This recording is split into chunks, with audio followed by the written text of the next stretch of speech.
Inilah sebab kenapa Farah tak boleh nak share dekat korang harga tiket cruise yang tepat. Sebelum korang nak booking tiket cruise, make sure korang faham dulu benda ni. Kalau salah faham, lain yang korang booking, lain yang korang dapat. First, korang kena pilih satu daripada 3 yang Farah senaraikan ni. Korang nak pilih cruise yang korang minat ke? Ataupun nak pilih naik dari port yang mana? Ataupun nak pilih tarikh yang korang free je? Wajib pilih satu yang fix. Ini jadual cruise untuk tahun 2026 dan 2027.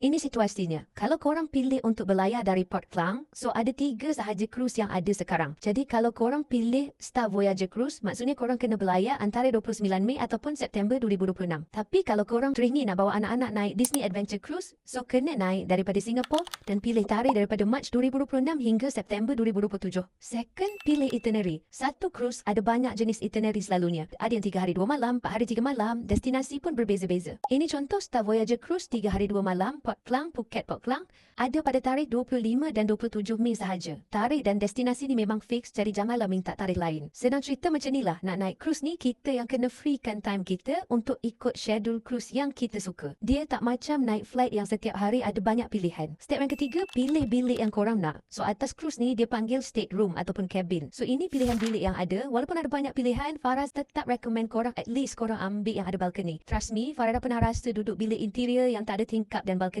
Lain sangat feeling dia duduk bila bilik kita ada balcony. Alang-alang nak spend kan kata once in a lifetime experience, so ambil yang best. Make sure satu kabin tak boleh lebih 4 orang. So kalau korang berlima atau berenam, kena pecah ke 2 bilik lah. So ini bukan hotel yang kita boleh main sumbat-sumbat je tau. 3 perkara ni lah yang mempengaruhi harga tiket cruise. So, once korang dah tahu apa yang korang nak, senanglah Farah nak bantu korang kirakan harga tiket yang tepat. Jom naik cruise.